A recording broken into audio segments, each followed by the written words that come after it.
ನರೇಗಾ ಯೋಜನೆ ಕಾಮಗಾರಿ ಕಟ್ಟುನಿಟ್ಟಿನ ವ್ಯವಸ್ಥೆಯಲ್ಲಿ ಕರ್ತವ್ಯ ನಿರ್ವಹಿಸಿದ ಪಿಡಿಒ ಮತ್ತು ಜೈ ಅಧಿಕಾರಿಗಳು. ಎಸ್ ವೀಕ್ಷಕರೇ, ಅಫ್ಜಲ್ಪುರ ತಾಲೂಕಿನ ಆನೂರು ಗ್ರಾಮ ಪಂಚಾಯಿತಿ ವ್ಯಾಪ್ತಿಯಲ್ಲಿ 2023-24ನೇ ಸಾಲಿನಲ್ಲಿ ಉದ್ಯೋಗ ಖಾತ್ರಿ ಯೋಜನೆಯಲ್ಲಿ ಕೆಲಸ ಕಾಮಗಾರಿ ಮಾಡುತ್ತಿದ್ದೇವೆ. ಆದ್ದರಿಂದ ನಾವು ಮಾಡುವ ಕೆಲಸದ ಸಂದರ್ಭದಲ್ಲಿ ನಮಗೆ ಏನಾದರೂ ಆರೋಗ್ಯದಲ್ಲಿ ಏರುಪೇರು ಆದರೆ ಮತ್ತು ಕೆಲಸ ಮಾಡುವ ಸಾಮಗ್ರಿಗಳು ನಮಗೆ ತಾಗಿದ್ದರೆ ಪ್ರಾಥಮಿಕವಾಗಿ ಯಾವುದೇ ಚಿಕಿತ್ಸೆ ವ್ಯವಸ್ಥೆ ಇರುವುದಿಲ್ಲ. ಈ ಬಿರು ಬಿಸಿಲಿನಿಂದ ಒಂದು ವೇಳೆ ಏನಾದರೂ ಹೆಚ್ಚು ಕಡಿಮೆ ಆದರೆ ಸಮಸ್ಯೆಗೆ ಹೊಣೆಗಾರರು ಯಾರು ಎಂದು ಪ್ರಶ್ನಿಸಿದ ಕೂಲಿ ಕಾರ್ಮಿಕರು.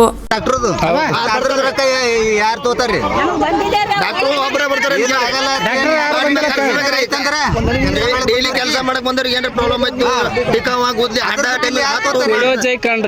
ಎಲ್ಲರಿ ಜೈ ಪಿಡು ಒಬ್ರು ಬರಲೇ ರೀ. ಒಟ್ಟು ಎದ್ದಿ ಒಂದ್ ಏರಿಯಾಕ್ ನೀರ್ ಇಲ್ಲಾರ್ದ ಯಾರ ಅದು ಒಟ್ಟು ಕೆಲಸ ಮಾಡ್ತಾರೆ. ಕೆಲಸ ಕೇಳ್ರಿ